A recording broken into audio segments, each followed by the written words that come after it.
All right, Dale, thanks, man. As I said right before the camera clicked on, it's just you and me today. As we record this, it's week number 1 in the Open. So Adrian's out gallivanting around the world, watching people work out. So he'll be back. He'll be back later on. But I appreciate you making the time, man. Completely and utterly selfish on his behalf. That's how I describe him to other people. A self-centered individual. You were brought to my attention by a buddy of mine who I think I was chatting with and trying to figure out somebody to interview because, again, Bosman's gone. And he's like, oh, man, I got somebody for you. And he mentioned you and your story and what you had going on at your gym. And for as long as I've been doing CrossFit, there's not too many things that get me like, oh, that's a story that I haven't heard. I'd like to dive into that. And yours was one of them. So let people know, a little bit about yourself. You're a gym owner. Let them know where you're from. And then we can take it from there. Yeah, man. I am from God's country in beautiful sunny Southern Ohio, a small town called Portsmouth. Prior to that, I was in the Army for a little bit. That's when I started doing CrossFit in 2007. Got out 3 years later, would open up the gym, PSKC, as this little side hustle while I was still working for the government. And then eventually was able to go full time into running the gym in 15.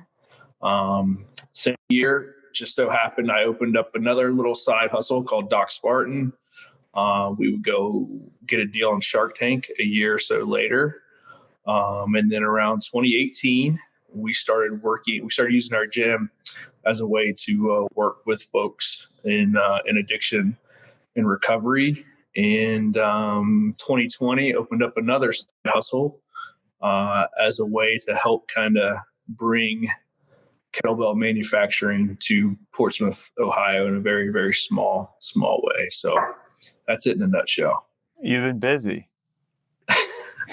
What else am I going to do, man? Work for a living? It beats working, right? I tell you, the Shark Tank thing could be interesting in and of itself just to dive into, but maybe we'll shelf that for later if we have time or whatnot. Because sure, the biggest thing that you mentioned that caught my attention about you was the whole using your gym, using your community, using physical fitness, using CrossFit to help people with addiction, like seriously changing lives. There's a whole lot of changing life that gets thrown around, makes for great memes, the whole 9 yards. But I mean, somebody in the trenches really doing it. That's what made me want to reach out and talk to you. And that's what I want to get to eventually. But before I get to that, you mentioned that you were in the military. Was that right out of high school, right out of college, or did you hop into the military for after another career? No, that was I did ROTC in college, and so as soon as I graduated college in 2003, I was a brand new commissioned officer. I did ROTC as well, and I found it woefully did not prepare me for the roles and responsibilities of leading people that have been doing the job for about 15 years. So those little gold bars don't go too far. Brother, you are not lying. So you headed into the Army, and was the intention always to not make it a career, or did something along the path make that decision for you? Well, we were just sure as you know, I was an intel dude, but I was very lucky to be assigned to 10th Special Forces Group. So op tempo at that time was pretty crazy. So we were just 7 months on, 7 months off, and that was going to be the foreseeable right. Future. So I got married. We did like a little justice of the peace marriage before the first deployment. And she moved out there by herself. We got to spend a little bit of time in between the second deployment. And then after came home from the second deployment, she was basically like, maybe we should do a little career hunting somewhere else. Mm-hmm. And that was right at my getting out mark. So I always knew it was like, hey, my first ability to get out, I'm either going to do that or I'm going to make a career out of it. Mm-hmm. So exited at that point. tried to work for some other folks, which would have been equally operationally tempo high, but was fortunate enough, man, that like a complete fluke, came home and started working for the Department of Energy for a couple of years. Okay, gotcha. Yeah, people who haven't lived that life, I can't speak for your particular group there in the Army, but I'm going to have a gut feeling and a hunch that's not too far off from my former community in the Navy. The divorce rate is through the roof, unless you make some sort of a decision, like you said, because most people, ideally, if you decide to get married to somebody, hopefully that means you'd like to spend a little bit of time with them, and being constantly out the door, doing other work, and then coming home, jarring the family life, back out the door again, back home, establishing relationships, back out the door again.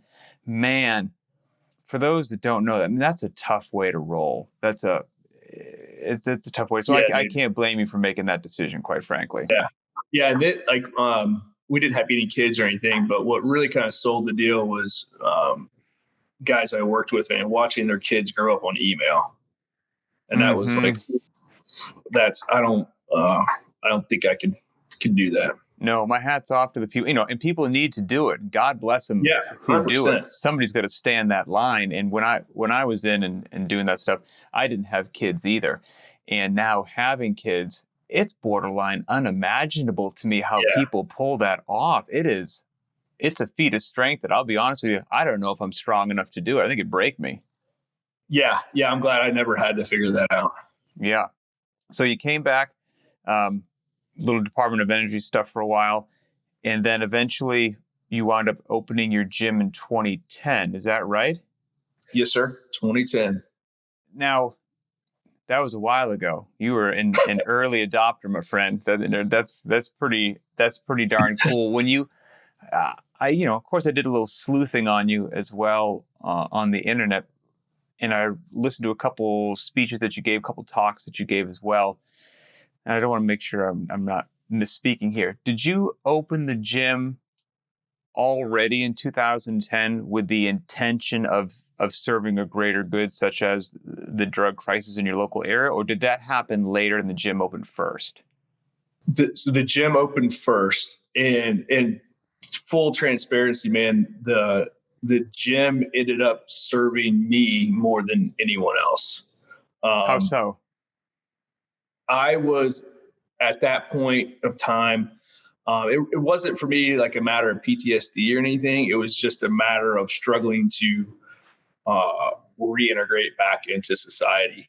Had a unbelievable deployments as far as scope of responsibility, seeing the first Iraqi elections, just unbelievable things. And then I come home and it's just like, what is going on? I was going to say, for people who maybe haven't lived that life, when you say a tough time reintegrating, what's that mean? So it's like, I always use the line, more the people knew all family members of the Kardashian family than they could name two people that died in the global war on terror. Sure. Right. Yeah.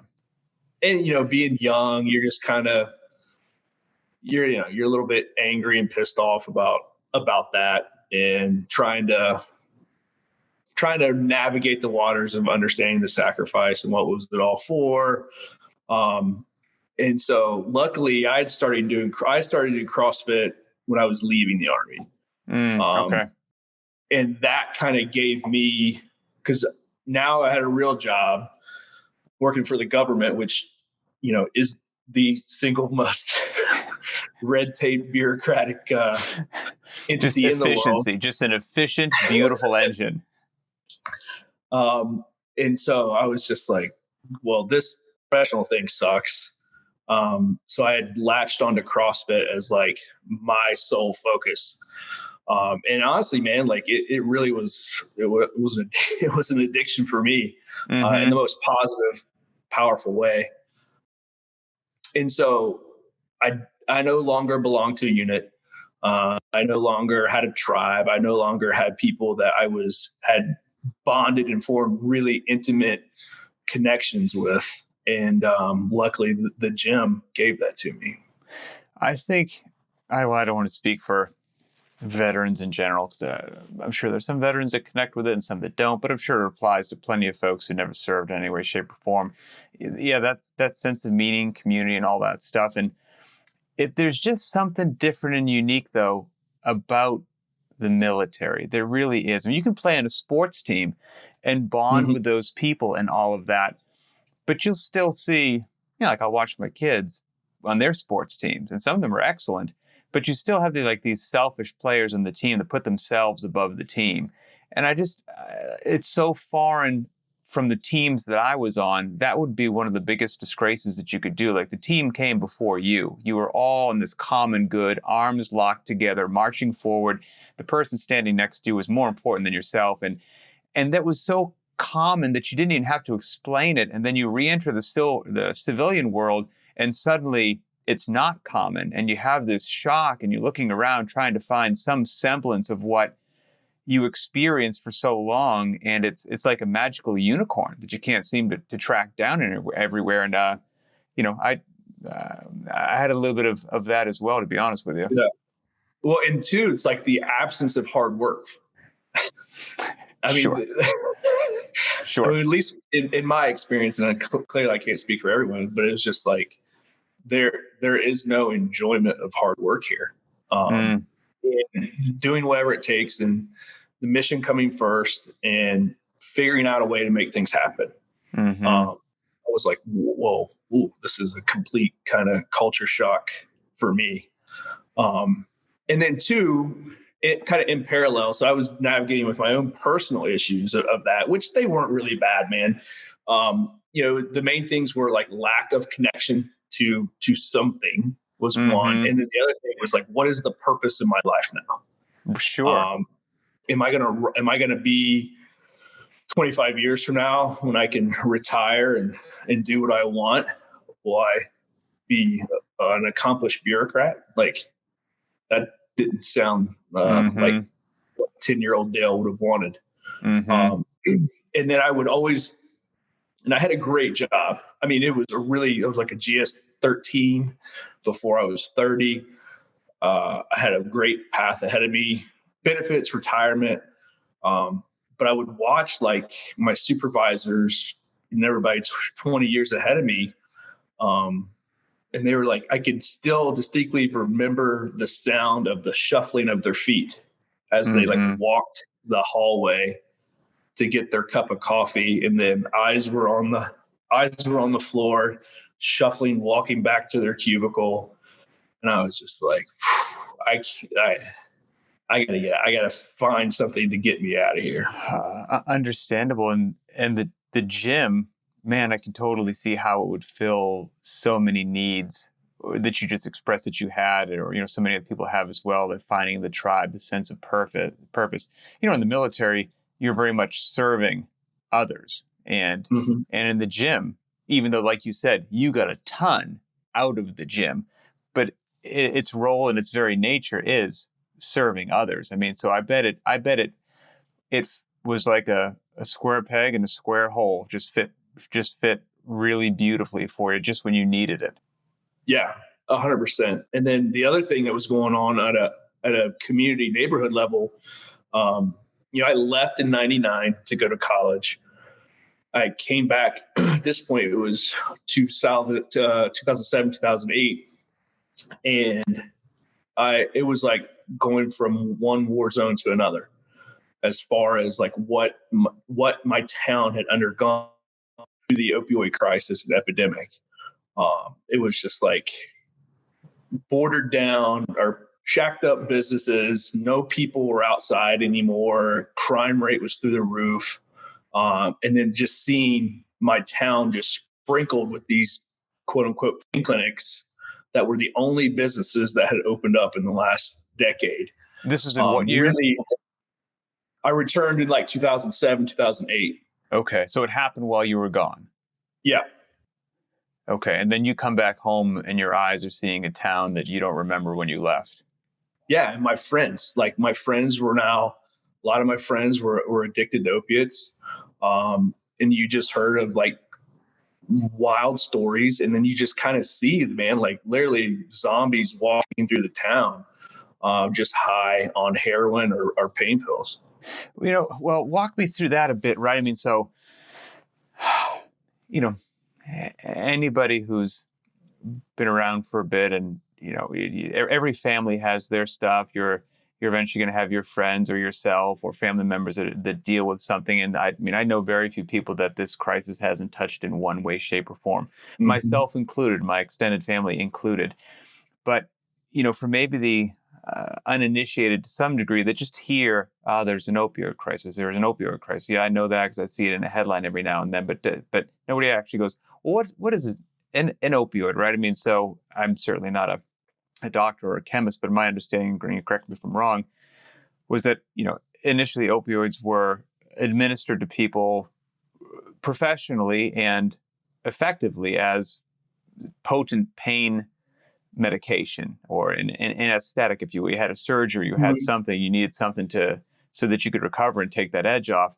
It was prescribed for that, and for what I believe, it was prescribed initially for rather substantial things, traumas, surgery, things of that nature. And then slowly it started to creep into, I've got an achy back. And you're like, okay, well, give this a try. Probably way too potent for what you need, but hey, give it a try. And then, it was a slippery slope of that. That's my very naive understanding. And I don't know if it's just that simple that slid into easy to get, took my pain away, highly addictive, got to keep getting it, started to ruin my life. But what, from your perspective, you are a billion times more in the trenches than I have.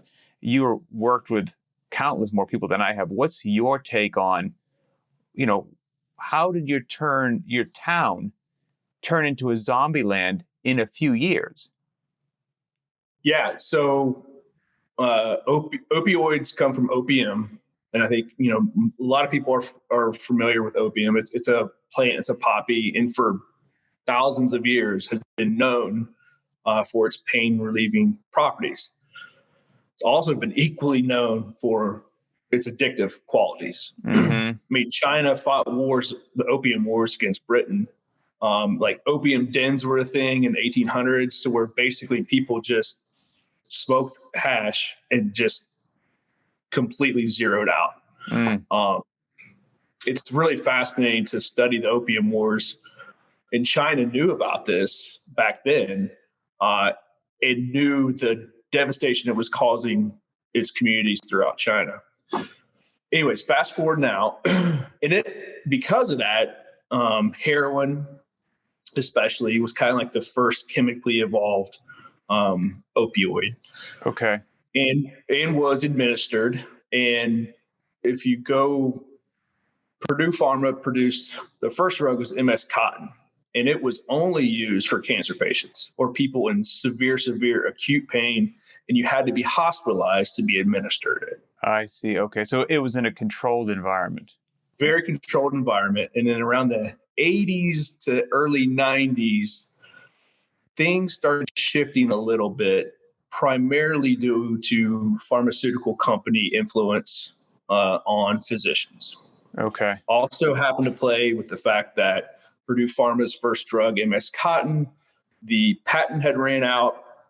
They produced a new drug called Oxycontin. Oxycontin, the technological innovation between that was it was a timed release.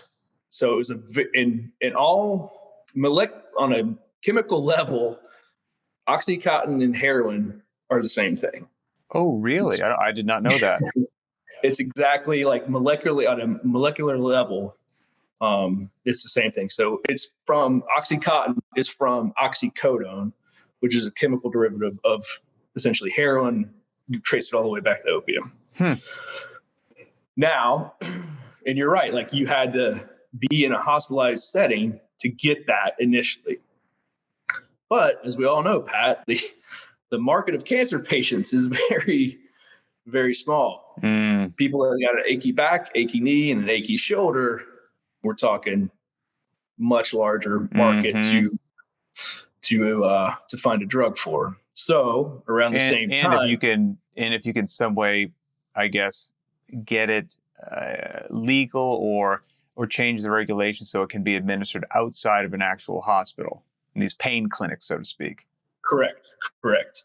Um, so what Purdue Pharma knew this, and they also knew the physicians understood how addictive these opioid-based painkillers were.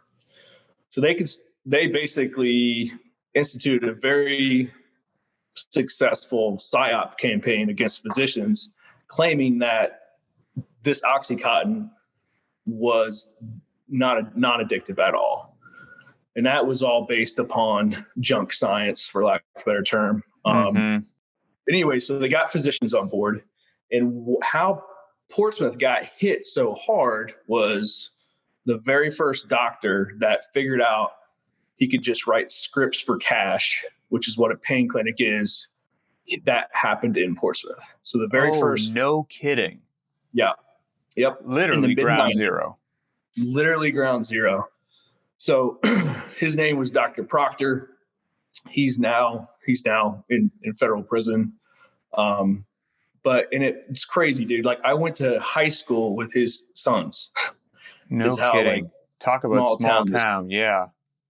So he was kind of the first guy to get it rolling. And literally you just had to go and say, he'd be like, does your back hurt? Mm-hmm. Yes, your back hurts. Here's a script. And so you start to get a very small population addicted, and it just spreads like a virus. Wow. And okay, that makes sense. I want to circle back in a second, in a bit, to see where if fentanyl loops in somewhere there as well. But now here's the other just question, right? So that makes sense to me. Understand the chain of events, understand how it became easier to get, understand how, the clinic there, an easy script, et cetera, et cetera. Well, now for it to just cause the astonishing level of addiction, deaths, the whole nine yards. Again, pardon my ignorance, but is it just 1, 2, 3, this casual domino effect of genuinely innocent person with legitimate back pain goes in there, gets it, life ruined? Or does the word get out that, hey, we got a place here that you can do it if you are into that lifestyle, you can go get yourself something high and potent right here? How did it become so big? Was it people who were already addicted to something else? Or was it really innocent folks with pain that just spiraled? It's both. So there are countless examples and stories of somebody gets knee surgery. They get prescribed this outside of a hospitalized setting. That happened all the time. Okay. But you also have people who once the word got out, like, hey, these things will get you high, no matter what. So you have like innocent people being affected. Then you have, there are drug abusers, and then they could go to the same source for drugs. So it's kind of a perfect storm. And I guess maybe it depends upon the individual user and the level of use and all of that stuff and how frequently they're going back, if they do indeed get addicted. But it sounds like your chances of getting addicted are quite high. Is, in your experience, has, because you hear from the outside looking in of, the high-powered executive that, does a little cocaine on the weekend in the bathroom and still somehow holds down a very demanding job, and you would never know, and all this stuff. Is that the deal with opioids as well? Is there a lot of people walking around that you would never have any sense of what's going on? Or does it for darn near everybody lead to, you can't hold down a job, you get in trouble there, your family and friends turn their back on you, now you're living on the street? Like what's the path when you start to get addicted to opioids that you've seen? I don't mean to sound contrite, but there's no social heroin user, right? I mean, like, you don't do heroin socially. Like, once you do it and you become addicted to it, it is your life. Okay. Everything revolves around you doing whatever it takes to get your next fix. So you're going to be possessed by it, basically. Yep, 100%.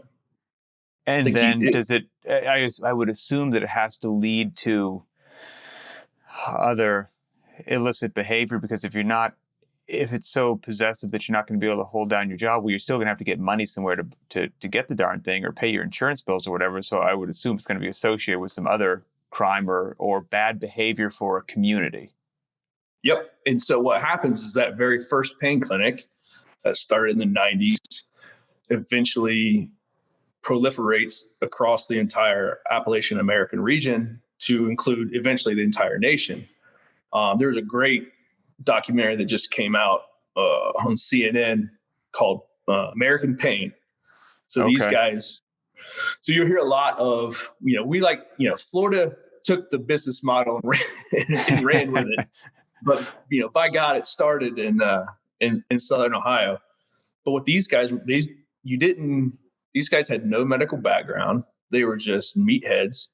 And we're propping up these stores left and right. So what you'll have, and it's because the state regulations in Florida weren't tracking the drugs. Mm-hmm. So now you have individuals. Let's go back to, hey, I've got a bad back from being in the military. So my buddy says, oh, dude, if you're having pain issues, go see Dr. Proctor. Walk in there, give him $200, walk out with Oxy 80s, take one. I feel great. Well, I'm going to take these every day because I don't want the pain to come back. Mm-hmm. Now I'm addicted. That one pain clinic might only be able to see me once a month. So now I'm doctor shopping. So in the case of like the Oxy Express from like Ohio to Florida, now I can drive down to Florida, go to 5 different pain clinics there, get my bottles, come back to Ohio. And now, because now I need money to support my habit, now I'm selling pills on the streets. Gotcha. Wow. Yeah. I can see how it wouldn't take long for that to rip a large community apart, let alone a small town. Right. Where there's no, which a lot of people, and you'll find it in the Rust Belt communities, were typically hit the hardest. Steel mills closed, pill mills opened up. And where people, and it goes back, I mean, it all comes full circle eventually, but like people were devoid of hope. People were devoid of purpose. And that's a great way to get addicted to drugs. Mm-hmm. And is there a significant change in behavior? I mean, like, do people have high highs or low lows? Are they manic? Are they full of anxiety? Are they violent to be around? What have you seen in somebody fully gripped by the addiction? What's their behavior like? On opiates, they're just like zombies. Like they're completely, like you just sit in a chair and let the euphoric feeling come over you. Mm-hmm. It's not an upper, it's a downer. Problem is that high wears off. You will, I wish I could clinically state how long it takes, but if you don't get your drug, withdrawals set in pretty gnarly and pretty fast. So in order to avoid being violently physical ill, you now have to do whatever you got to do to get your next fix. And mm-hmm. that's where non-violent drug crime starts to happen. I would assume you do darn near anything to keep that feeling from creeping back into your body.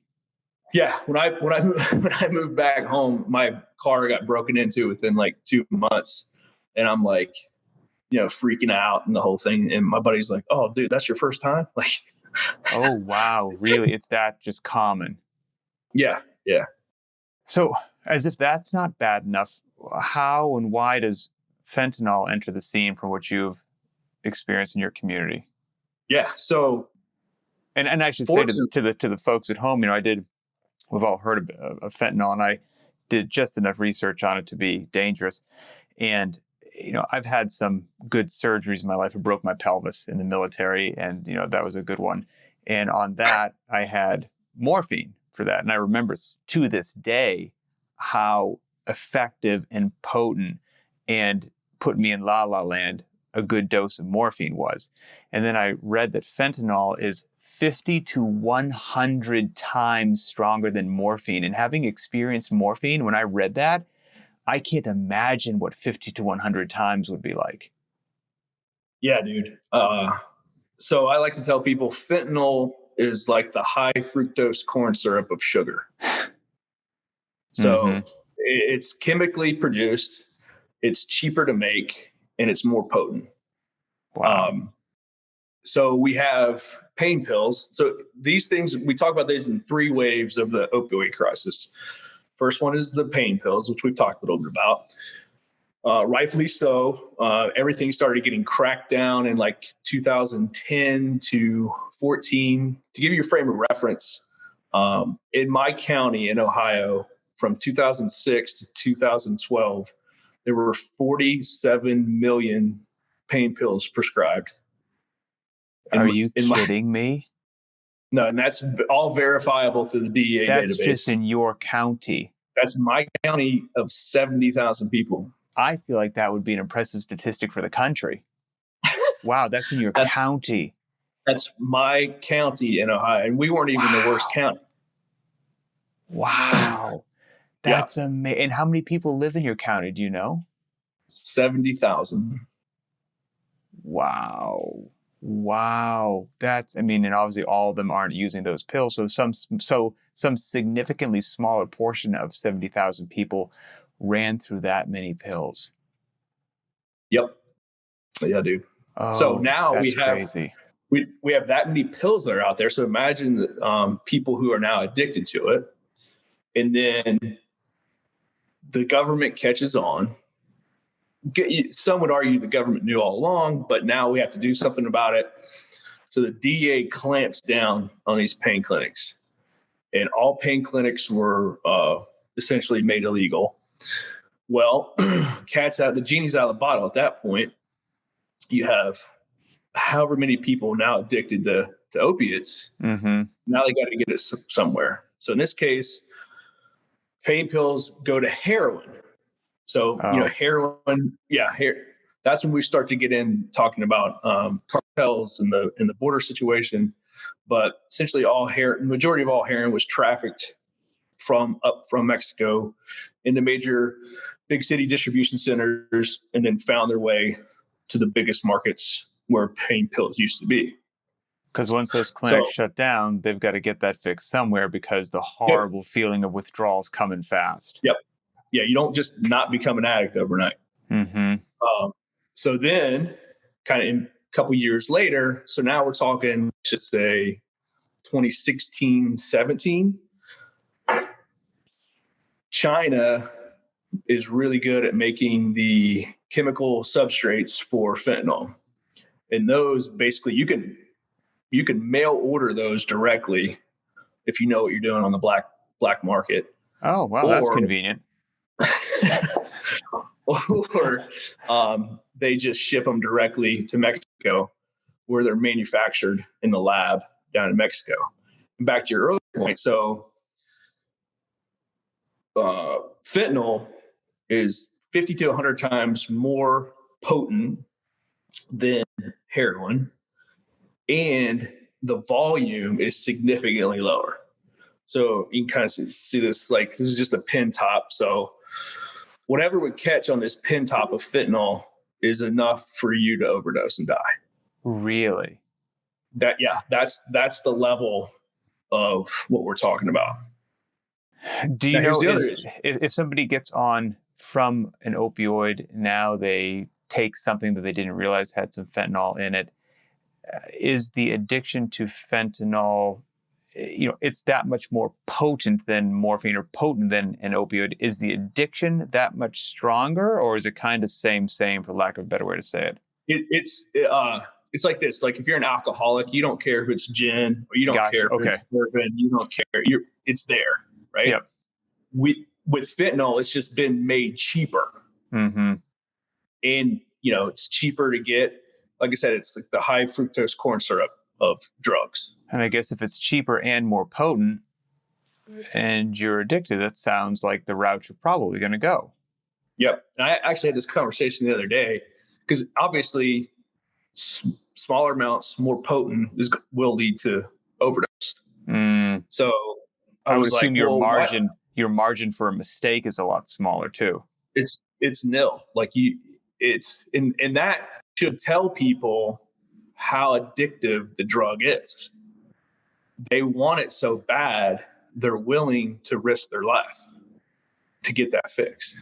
They know what's happening. It's not a secret. I mean, they really are.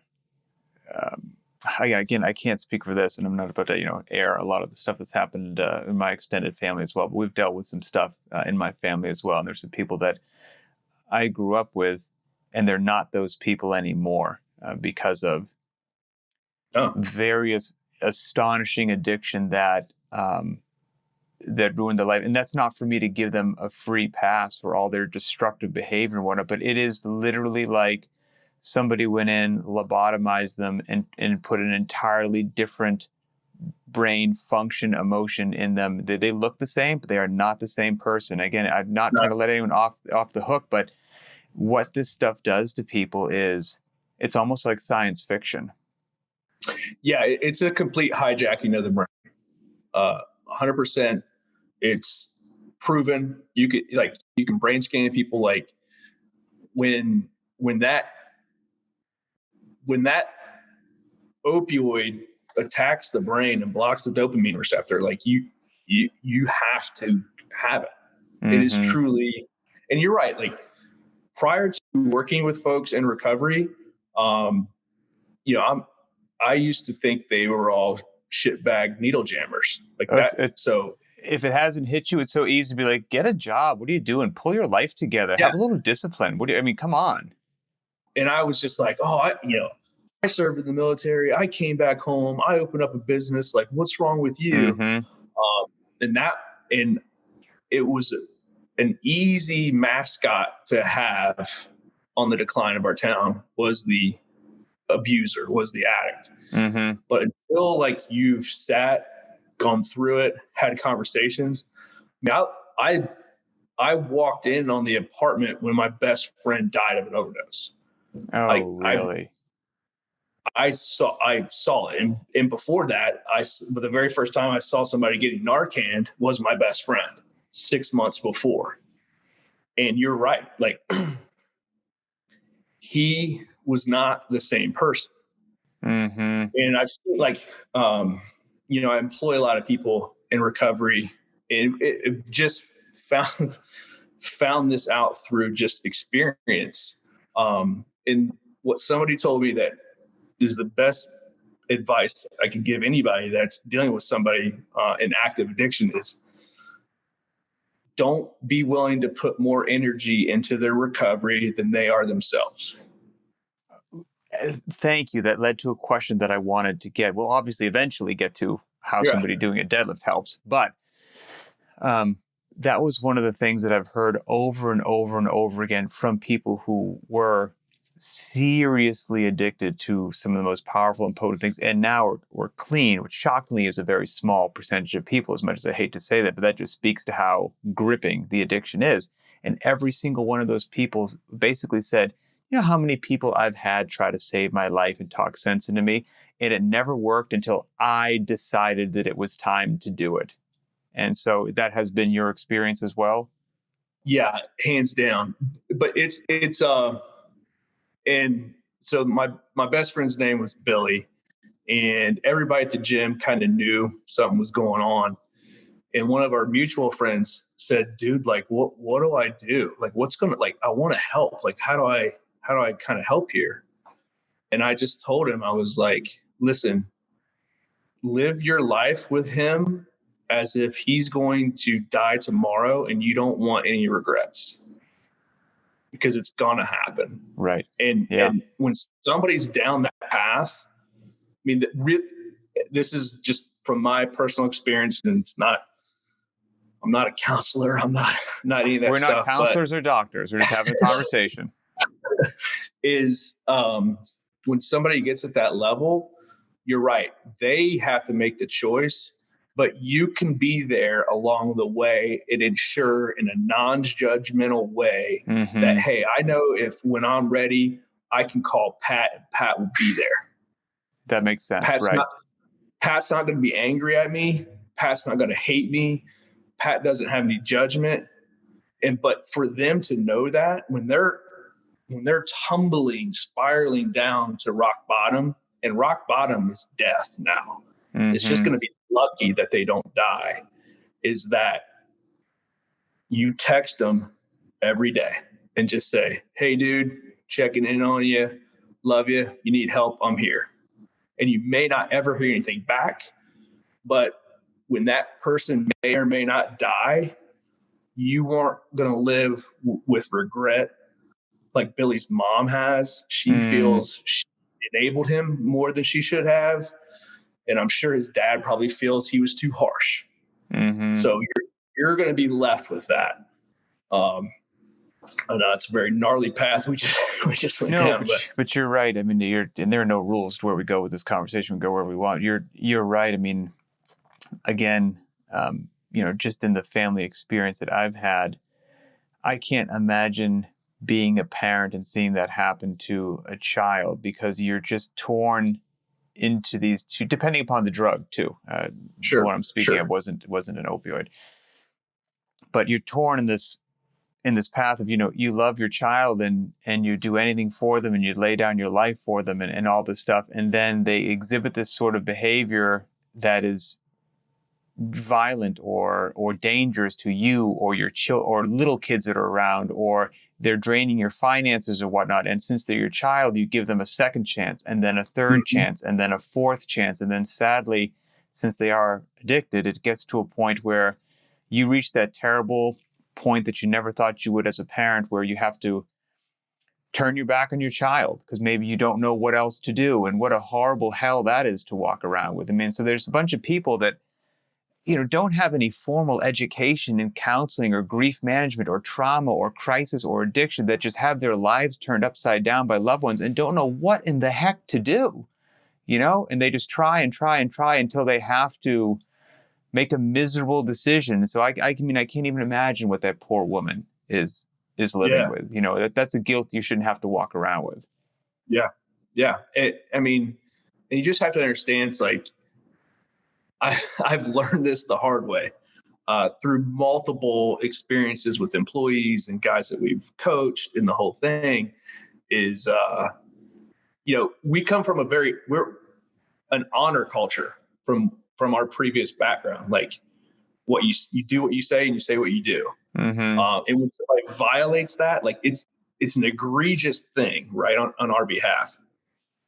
You got to throw that. You got to throw that out the window. Right. You know what I mean? When somebody's in active addiction, they are lying to you. They are not telling you the truth, and you can't take that personally. It's easy to say, hard to do. Easy to say, hard to do. And you don't want to be in a position to where you excuse their behavior. That's not what you're doing. You just can't take it personal. When they are talking to you, they are lying.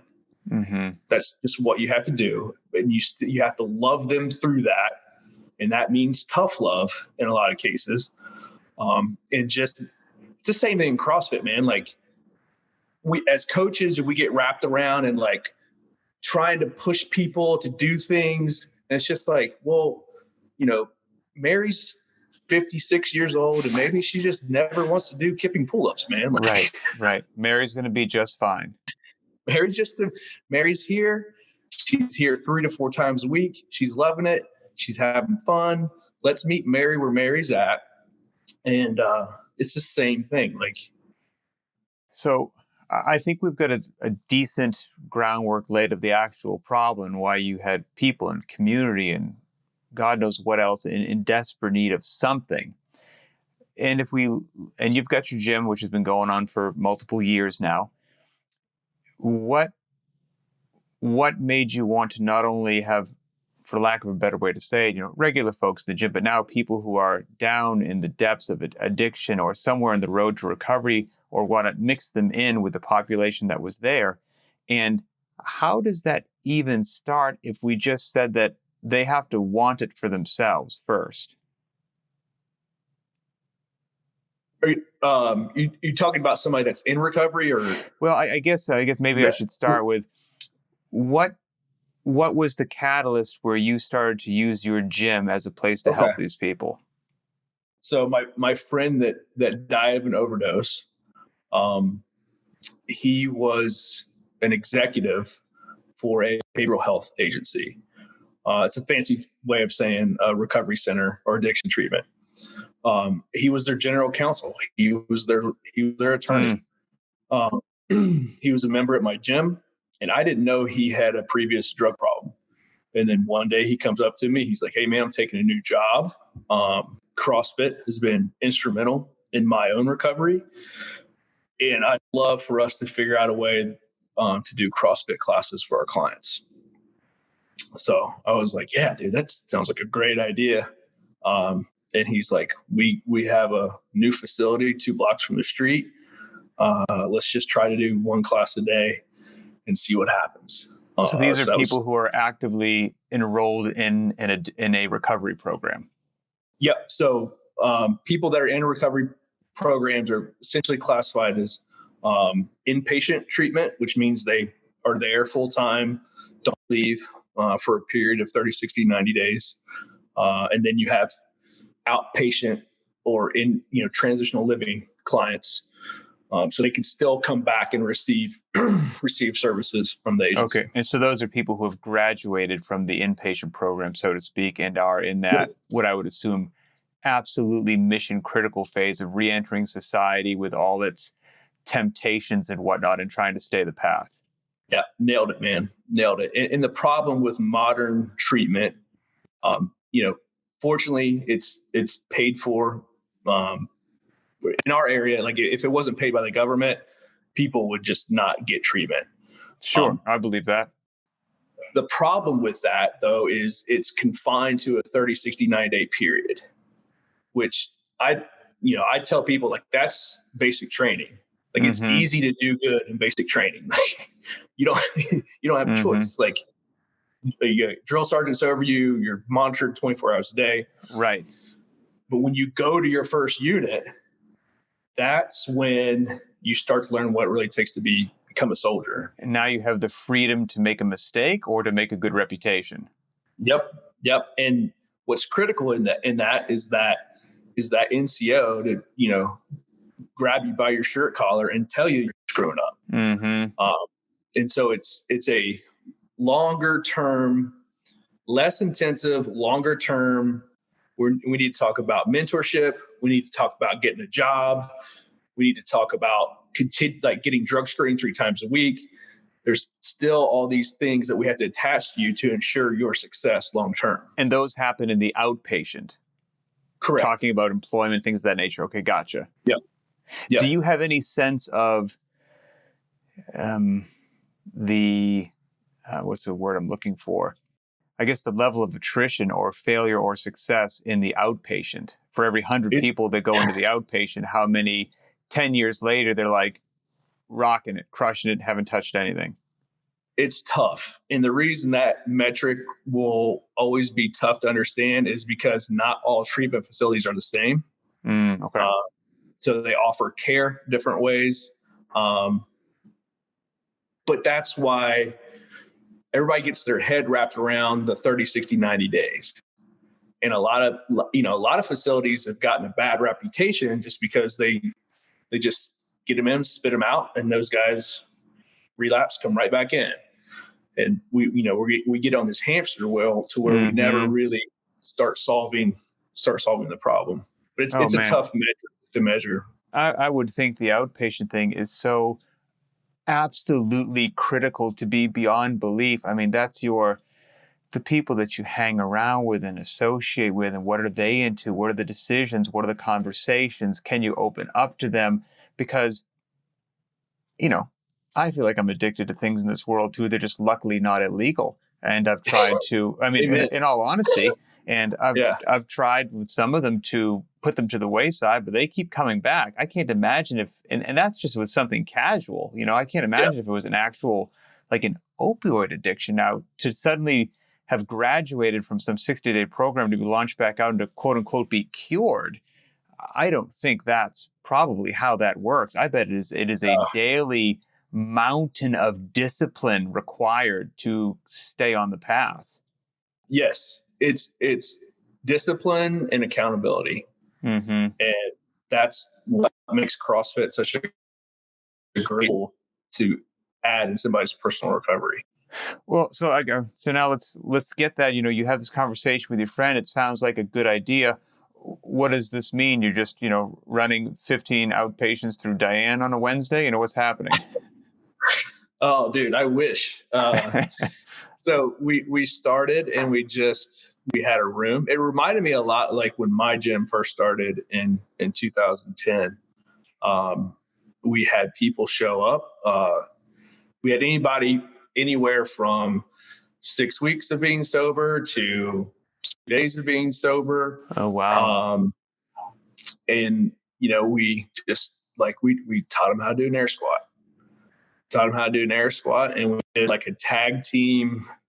You ran the length of the building, you did one air squat, you came back, you tagged your partner, they did the same, and we just kept going up in reps, and it destroyed them. Sure. Yes, sure. It destroyed them. And that's where we started. So I guess my question is, if you've got a bunch of new folks that aren't in an outpatient situation, right? They're just new folks, deconditioned, new to strength and conditioning and all that. You've got your same basic principles of crawl, walk, run, of the foundational movements that you're going to teach them. Let them know why we're doing these things. There's, mechanics, consistency, and then intensity. That's what you would do for the regular populace.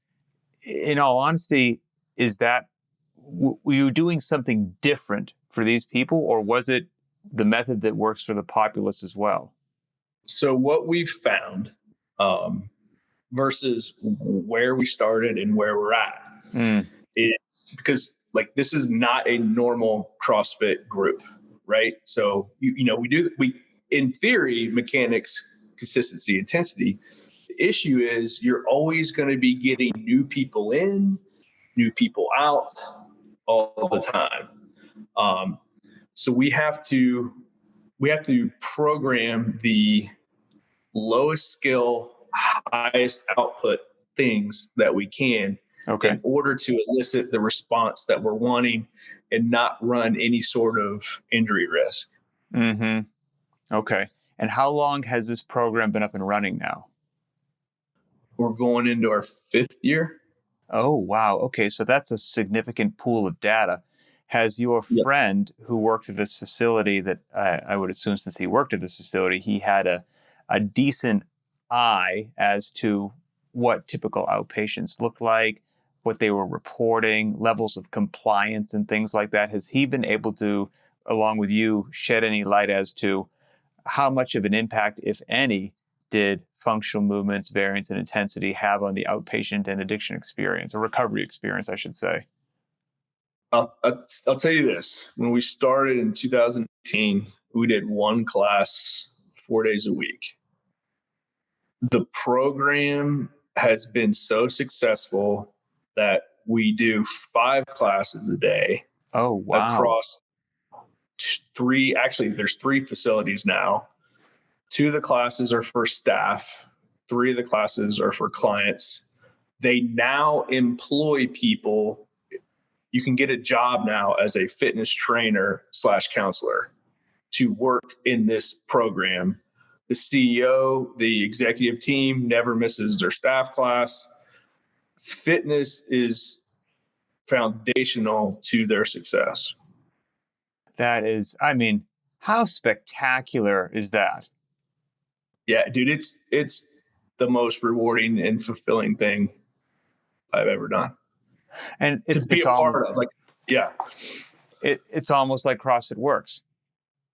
You would think. but I There's thought a I read a rover. blog post that it was stupid. And it's so funny, right? Like, I don't know if you need a study to prove that or whatnot, but you would almost intuitively know going in.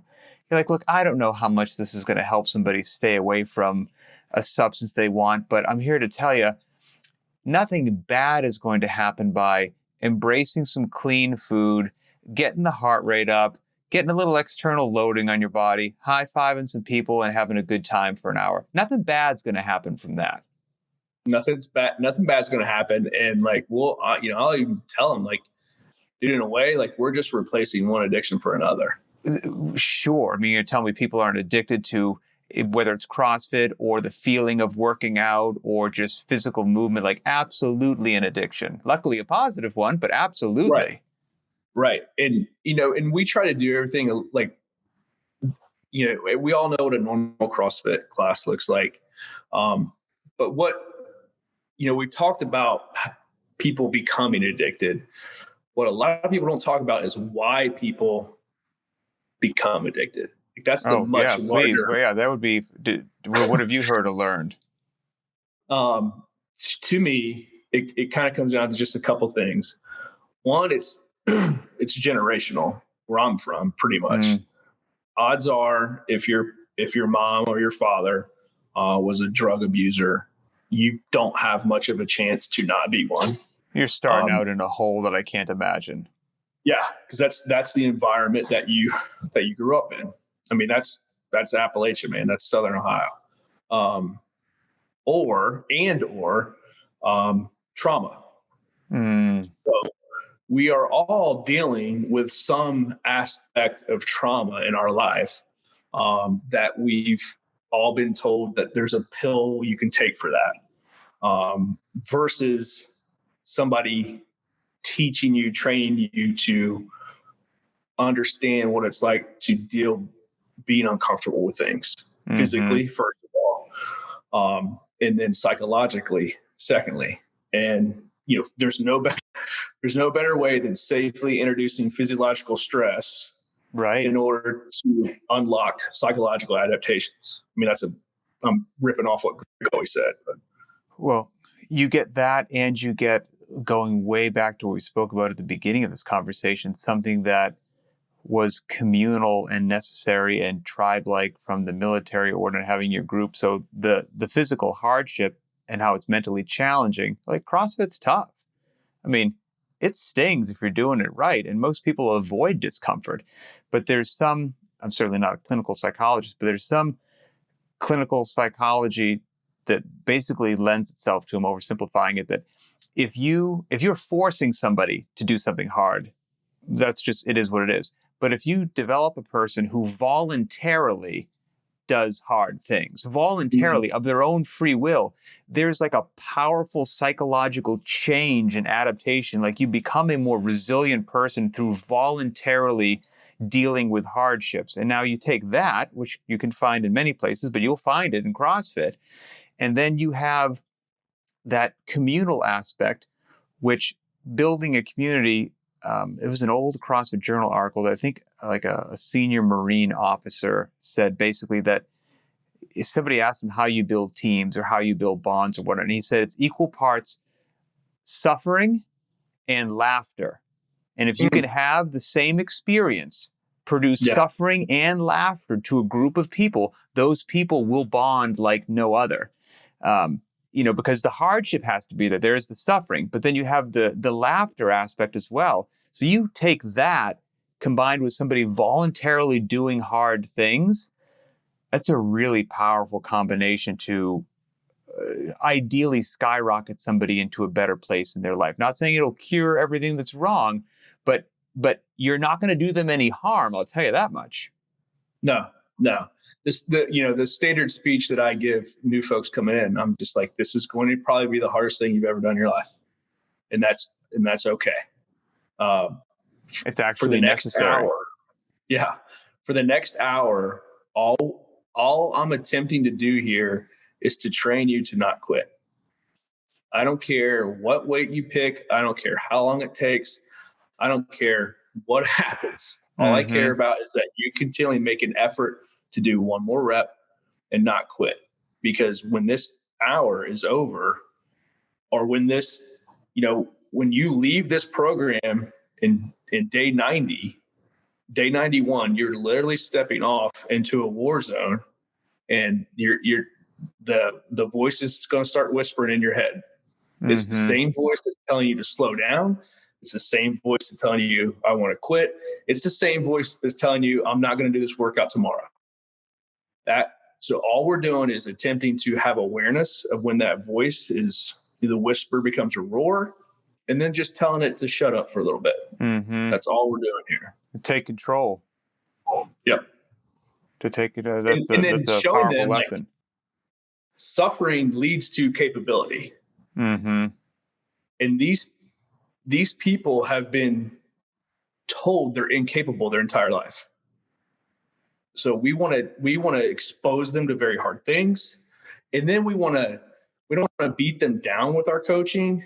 We want to support them through it with our coaching. Well, and then showing them that they can do it. There's so much going on that, like you said, these people have been beat down or told a certain narrative that is probably poison in their mind, and that it all comes back to potentially whatever trauma they did or didn't deal with, it, that they could be have crushed their self-worth, have crushed their confidence and their belief, and to slowly just build that back up brick by brick, workout by workout, in a challenging environment, but it's a safe and controlled environment full of people who truly care. And when you fail, and you will, you're going to fail with friends, and those friends aren't going to kick you when you're down. They're going to extend their hand and pick you up. Now you're really doing something powerful and important. And maybe that's, like you said, that, you might open a gym thinking you're going to do one thing, and it turns into something else, and has evolved into something beyond your wildest dreams that serves you as well, as much as you're serving these people. Yeah, it's like I said in the beginning, man. Selfishly, I feel I get the most out of it. I'm sure you've got tons of these, but in everything that's crossed your path, is there one or two unique stories or success stories or heartbreaking story? I mean, just a couple stories that popped to your mind of how that's from the last 5 years of helping these folks out. Yeah. So, fortunately I was in a position, I now own a couple companies, and I'm proud to say former clients that I used to coach, I now have 3 level 1 trainers, who used to be clients. That's awesome. We employ 3 people in recovery at Dr. Spartan, and then we employ 2 people in recovery at Spartan Solutions Group. They all came through the program. So it goes back to what you're saying, though, but they needed part-time employment, mentorship to help bridge the next piece of their life. So we have a guy, he's actually he works for Dr. Spartan, and he's a level 1 coach. His name's Ricky.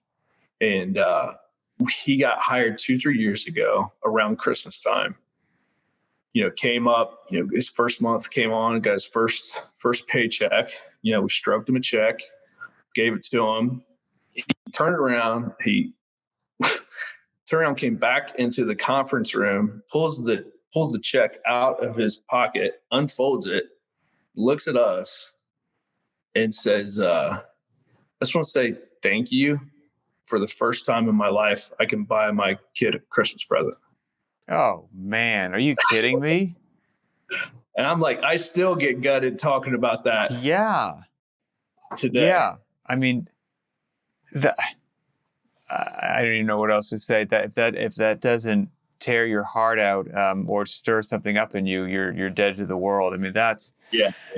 I mean, I just think of the, like you said, selfishly, you feel good from it. And I get that. That would be amazing to be part of that rewarding experience. It would make me feel 10 feet tall. But imagine what that individual felt like, walking into whatever store and getting whatever darn toy they wanted off the shelf, and with their hard-earned money, and knowing that they did it, their work, their effort, nobody did it for them. That's a powerful, powerful thing. That's incredible. Yeah. And that's like one of dozens Oh, of I'm sure. I'm you know, and then sure. I get to see guys, you know, we have our very first guy, Andrew, you know, seeing him from day one 5 years ago. Now he's like, he just clean and jerked 300 pounds the other day. Wow. And he absolutely loves coaching. And it's wild to see, you know, because our gym is separate from where we do the class for folks in recovery. And then, you know, eventually 2 years later, we'll have a new coach pop up. Mm-hmm. And these guys are coaching, like, in some cases, millionaires, in some cases, just like very wealthy to do folks. And they have no clue that that guy was homeless 2 years ago. That's now helping them learn to do double unders or whatever. And it's just fascinating to see that transition in people's lives. What a circle of life. Well, let me close it out with this. If somebody is fired up, they're inspired, you know, they've had a gym for a while and they're like, man, it would be so meaningful to do something like Dale was talking about there. What's your quick recommendation or path? Does somebody just start? Do they find the counseling center in their town and make that partnership? Or what would you say is your lessons learned in hindsight? I would say to me, there's two ways of doing it. And it revolves around how big of an impact you want to have. There's great organizations like the Phoenix that you can work with, that you can offer your spot up, and you can do one class a week for folks in recovery. That's great, and that's very popular. What we want to do is go find a reputable counseling center in your area, and should be, for every CrossFit gym, there should be 3 or 4, depending on where you live. And go approach them and say, hey, I own ABC CrossFit down the street. CrossFit has been proven to be a tremendous asset and aid in people's recovery. And I'd like to offer you and your staff a free month at my gym, just to see what CrossFit is like. And no strings attached. And we all know what's going to happen if they take that free month offer. And at the end of 30 days, sit down with Janie or Tim and say, hey, this is my hourly rate that I would love to strike some sort of contract up with you guys. And let's just start with one class a week and see where it goes. Because I firmly believe you can't sustain this program unless it's backed by money, and you should not feel any sort of negative attachment to making money and changing people's lives, especially when the majority of treatment is Medicare dollar paid. Well, and then, you know, the other part of it is that the lease on your building isn't paid with kind words. Right. I mean, the landlord's got to want a check stroke. So yeah, you want to help people, but if you don't keep the lights on, you're going to help 0 people, you know, so there's, you know, it is what it is. So that makes sense. Well, if people want to connect with you, reach out to you, find you, follow you on social media, how can they do that? Yeah, I mean, it's probably Instagram is the best way. It's just at daleking.740. And if you're really interested, just shoot me a message. We actually, this past year, we started doing seminars for affiliate owners at our place. We have a little manual that I'll send you free of charge that you can check out. Awesome. Yeah, that's the best way. Dale, I appreciate it, brother. Inspiring, motivating. I've heard a lot of CrossFit stories. I've talked to a lot of affiliate owners, and you guys are doing the work. So please, please, please know it's appreciated and keep it up. Well, dude, it happens because of guys like you and Boz that were there from the early days, man. What you guys inspired me a lot when I used to have to download the Impact to days gone to by. To watch the motorcycle adventures, man. So thank you. Well, you took the ball and you ran with it. So once again, thanks, brother. Yeah, man.